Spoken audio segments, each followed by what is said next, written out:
2 ദിവസം 3 ദിവസം കഴിഞ്ഞാൽ അവർക്ക് ജീവിച്ചേ പറ്റൂ. ആ സങ്കടം കഴിഞ്ഞാൽ അവന് മരണം ചക്രം പോലെയാണ് വന്നുകൊണ്ടേയിരിക്കുക.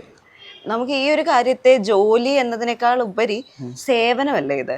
അല്ല, ഞാൻ ഇഷ്ടപ്പെട്ട് ചെയ്യണം. അതുകൊണ്ട് ഞാൻ ജോലിയായിട്ട്, എനിക്ക് മറ്റൊരു ജോലി ഞാൻ ചെയ്യണില്ല. പല ജോലികളിലും പോയിട്ടുണ്ടെങ്കിലും അത് ഇതിലേക്ക് തിരിച്ചു വന്നു. ഞാനത് ജോലിയായിട്ട് തന്നെ, ഞാൻ സേവനമായിട്ട് കരുതിയില്ല. സേവന മനോഭാവം വന്നു കഴിഞ്ഞാൽ ശരിയാവില്ല. ഞാൻ ചെയ്യണ ജോലിയാണ്, ഞാൻ ഇഷ്ടപ്പെട്ട് ചെയ്യണതാണ്.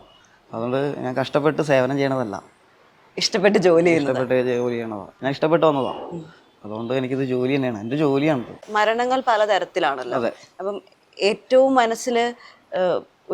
ഏറ്റവും മനസ്സ് കല്ലാക്കി ഇറങ്ങേണ്ടത് ഏത് ടൈപ്പ് ഓഫ് മരണങ്ങളിലായിരിക്കും? എനിക്ക് അങ്ങനെ ഇതുവരെ വന്നിട്ടില്ല. അങ്ങനെ കല്ലാക്കേണ്ട കാര്യം വന്നിട്ടില്ല. അങ്ങനത്തെ ഓർമ്മയിൽ നിൽക്കണ ഒരു ആത്മഹത്യ എന്ന് പറയുന്ന കുഞ്ഞിൻ്റെ ഗർഭിണി ആത്മഹത്യ, അത് മാത്രം ഓർമ്മയിൽ നമുക്ക് അത് വ്യക്തമായിട്ട് നിൽക്കുന്നുള്ളൂ. എന്താ കാര്യം എന്ന് പറഞ്ഞാൽ ആ കാഴ്ച ജീവിതത്തിൽ ആദ്യമായിട്ട് കണ്ട കാഴ്ച. എൻ്റെ ഒരു പാടേപ്പാടി പയർ കട്ടായിട്ട് അടിവയറിത്രമാൻ കട്ടായിട്ട് പാടേപ്പാടി ഇറങ്ങി പോരുക എന്ന് പറഞ്ഞാൽ ആ ഒരു കാഴ്ച ആദ്യമായിട്ട് കണ്ടുകൊണ്ട് മാത്രമേ അത് മനസ്സിലേക്കുന്നുള്ളൂ. വേറൊന്നും ഇല്ല. അത് റെയിൽവേ ട്രാക്കിൽ ഉണ്ടായ ട്രെയിൻ ആത്മഹത്യ. ചേച്ചി, ഇപ്പം ചേട്ടൻ്റെ ജീവിതം അല്ലെങ്കിൽ ചേട്ടൻ്റെ ദിവസേനയുള്ള കാര്യങ്ങളൊക്കെ ഒരു ഡെയിലി റുട്ടീൻ എന്നൊക്കെ പറയുന്നത് ഇങ്ങനെ തന്നെയാണ് പോയിക്കൊണ്ടിരിക്കുന്നത്. മൃതദേഹങ്ങൾ, മരണങ്ങൾ. എപ്പോഴെങ്കിലും ഒരു വിഷമോ അല്ലെങ്കിൽ അതൊരു ബുദ്ധിമുട്ടോ ആയിട്ട് എപ്പോഴെങ്കിലും തോന്നിയിട്ടുണ്ടോ? വിഷമോ ബുദ്ധിമുട്ടായി തോന്നില്ല. ആൾ ഇഷ്ടപ്പെട്ട് ചെയ്യണ കാരണം കൊണ്ട് ഞാൻ ആ ഇഷ്ടത്തിനൊപ്പം മുമ്പോട്ട് പോകണം. ഇപ്പൊ ആ ഇഷ്ടങ്ങളെ ഞാനും ഇഷ്ടപ്പെടാൻ തുടങ്ങിയിരിക്കുന്നു. ഇപ്പം സമൂഹം എന്നുള്ള ഒരു സംഭവം ഉണ്ടല്ലോ. ഇപ്പം സമൂഹത്തിലെ ആൾക്കാർക്ക് എപ്പോഴും നമ്മളെപ്പോഴും ഭയങ്കര കോട്ട് സൂട്ടും ഒക്കെ ഇട്ട് നടക്കുന്ന അല്ല അങ്ങനെയുള്ള ജോലികൾക്ക് കിട്ടുന്ന ഒരു ബഹുമാനമോ അല്ലെങ്കിൽ അംഗീകാരമോ നമ്മളെ പോലെ ചെയ്യുന്ന ആൾക്കാർക്ക് കിട്ടണമെന്നില്ല. അതെപ്പോഴെങ്കിലും ഭയങ്കര വിഷമത്തിലേക്ക് കൊണ്ടുപോയിട്ടുണ്ടോ? അല്ല, അംഗീകാരം ബഹുമാനം നമുക്ക് വേണ്ട. ഈ ആട്ടലും തുപ്പലും നമുക്ക് സഹിക്കാൻ പറ്റത്തുള്ളൂ. അത് നമ്മള് എന്ത് ചെയ്തിട്ടാന്നുള്ള ചിന്ത വരും. കാരണം മനുഷ്യനാണല്ലോ, വികാരം ഉണ്ടാവും, വിചാരം ഉണ്ടാവും, എല്ലാം ഉണ്ടാവും, സ്വഭാവമാണ്, എന്തായാലും വിഷമങ്ങളുണ്ടാവും. അല്ലാതെ ജോലിക്ക് ബഹുമാനം കിട്ടണമെന്ന് ഞാൻ ആഗ്രഹിച്ചുള്ളൂ, മൃതദേഹത്തിന് ബഹുമാനം കിട്ടണമെന്ന് ആഗ്രഹിച്ചിട്ടുള്ളൂ. ജോലി അവരൊരു ബഹുമാനം നമ്മളാരും ചോദിച്ചു വാങ്ങേണ്ടതോ പറഞ്ഞു കൊടുക്കേണ്ടതല്ല, ബഹുമാനിക്കണമെന്ന് പറയും. കാരണം നമ്മൾ ബഹുമാനിക്കേണ്ട അവസ്ഥയിലായിരിക്കില്ല ജോലി. ഈ സെപ്റ്റി ടാങ്ക് ക്ലീൻ ചെയ്യണ ആരെങ്കിലും നമ്മൾ ബഹുമാനിക്കുന്നുണ്ടോ? ആരെങ്കിലും? അപ്പോൾ കാരണം ബഹുമാനമല്ല, അവർ ജോലിയായിട്ട് നോക്കണുള്ളൂ. ഇതും ജോലിയാണ്, ഇതിൽ ബഹുമാനം നമ്മൾ ആഗ്രഹിക്കണില്ല, ബഹുമാനത്തിനായിട്ട് ഇറങ്ങി തിരിച്ചിട്ടില്ല. അങ്ങനെ ഒരുപാട് ജോലികൾ വേറെ ഉണ്ട് ബഹുമാനം കിട്ടേണ്ടത്. നമുക്കത് തിരഞ്ഞെടുക്കാമല്ലോ. എപ്പോഴെങ്കിലും വേറൊരു ജോലിയിലേക്കൊന്ന് ചിന്തിച്ചിട്ടുണ്ടോ? അല്ല, ഞാൻ ഒരുപാട് ജോലി ചെയ്തിട്ടുണ്ട്. ഞാൻ പറഞ്ഞില്ല, ഞാൻ ഇപ്പോൾ ഈ ജീവിതം തിരഞ്ഞെടുക്കാനായിട്ട് മുന്നേ വരെ ഞാൻ സമൂഹത്തിന് മുമ്പ് ഒളിച്ചു മാറി കിടക്കണം. അത് പല ജോലിയിലേക്കും പോയിട്ടും ഇത് വരുമ്പോൾ ഇതിലേക്ക് മാത്രമേ വന്നുള്ളൂ. വരുമ്പോൾ മാത്രമേ വിളിക്കുമ്പോൾ മാത്രമേ ചെല്ലുള്ളൂ പറഞ്ഞു ഒളിച്ച് ജീവിച്ചുകൊണ്ടിരുന്നത്. ഇപ്പോൾ ഞാൻ പുറമെ ഓപ്പണായിട്ട് ജീവിക്കാൻ തുടങ്ങി. അന്ന് സാറുമാർ എന്നോട് ഇങ്ങോട്ട് ചോദിച്ചുകൊണ്ട് എന്തിനാ ഒളിച്ച് ജീവിക്കണേ? ഇന്ന് അതേ ചോദ്യത്തിന് അവരും പ്രസക്തി ഉണ്ടായി കൊടുത്ത് ഞാൻ ഒളിച്ച് ജീവിക്കണം, നേരായി ജീവിക്കണം.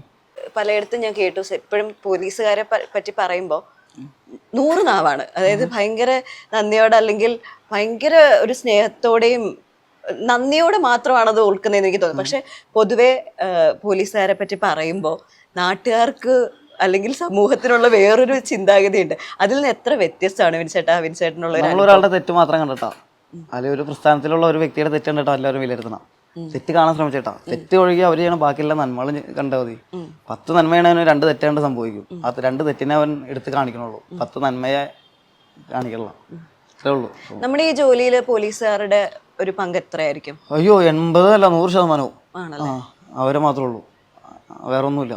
കാരണം അവർ ഉത്തരവാദിത്തം നിയമപ്രകാരം നിയമങ്ങൾ നോക്കാനാണ്.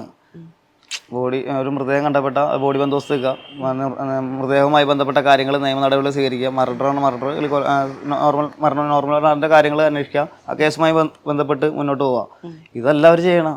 ഇനിയിപ്പോൾ മൃതദേഹം എടുക്കേണ്ട സാഹചര്യം മൃതദേഹം വരെ എടുക്കേണ്ടത്. അതിന് അതായത് തദ്ദേശ സ്വയംഭരണ സ്ഥാപനത്തിൽ ജീവനക്കാർ വേണമെന്നാണ് നിയമം. നിലവിൽ നിയമം മാത്രം, ആരും നിർബന്ധിക്കാൻ പറ്റില്ല. കാരണം ആയുസില്ല, അതുകൊണ്ട് ഈ ജോലിക്കാരും നിർബന്ധിക്കാൻ പറ്റില്ല. അതുകൊണ്ട് ആ തസ്തികയിൽ ഒരാൾ വേണമെന്നുള്ള തസ്തിക മാറ്റിയിട്ട് ഇപ്പോൾ വേസ്റ്റ് മാലിന്യങ്ങൾ ക്ലീൻ ചെയ്യുന്ന തസ്തിക, ഓടകൾ ക്ലീൻ ചെയ്യുന്ന തസ്തികകളാക്കി.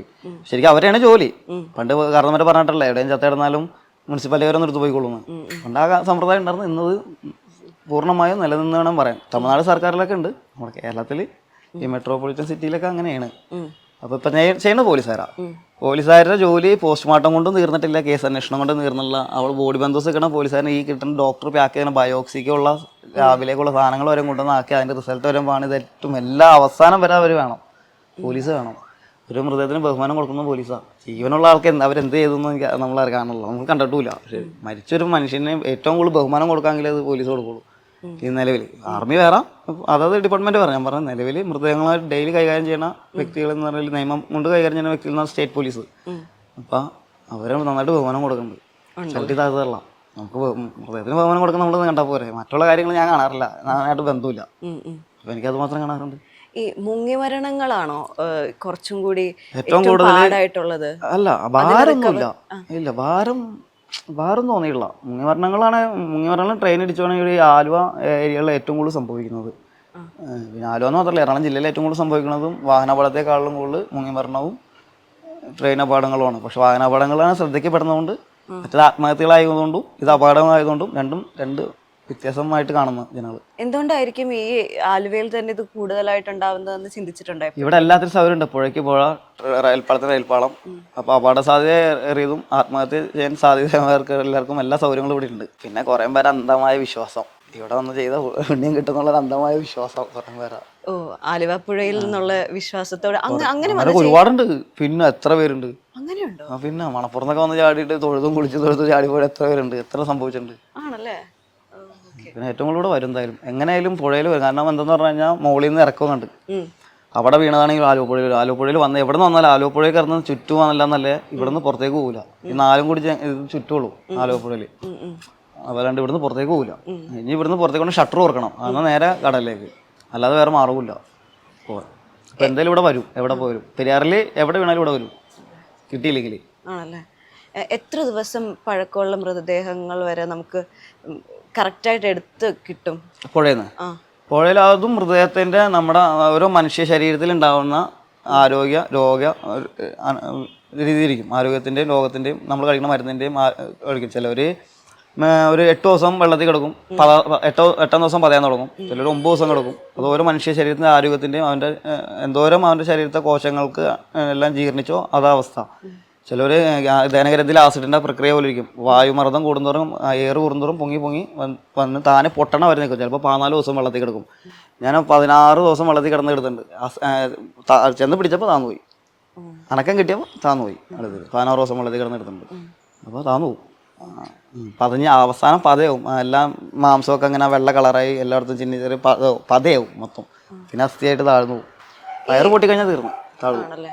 ഈ താണു പോകുന്നത്, പൊങ്ങിക്കിടക്കുന്നത് അങ്ങനെ ഈ വയറ് പൊട്ടുന്നതിന് മുമ്പേ ഉള്ള അവസ്ഥയിലാണോ ഇത് പൊങ്ങിക്കിടക്കുക? വയറ് പൊട്ടുന്നതിന് മുമ്പാണ് പൊങ്ങിക്കിടക്കുക.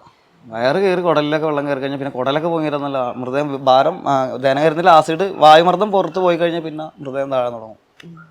ശരീരത്തെ എല്ലാ അവയവങ്ങളിലും വെള്ളം കയറാൻ തുടങ്ങും അകത്തേക്ക്. ചേട്ടൻ ഈ അറിവുകളെല്ലാം എന്താ നമ്മുടെ അനുഭവങ്ങളിൽ നിന്ന് പഠിച്ചതാണോ അതോ എവിടെന്നെങ്കിലും? കാരണം പറയുമ്പോൾ ഭയങ്കര ഡീറ്റെയിൽഡ് ആയിട്ടാണ് പറയുന്നത്. ഞാൻ വായിച്ച ഒരാളുടെ അഭിപ്രായം കേട്ടതാണ്.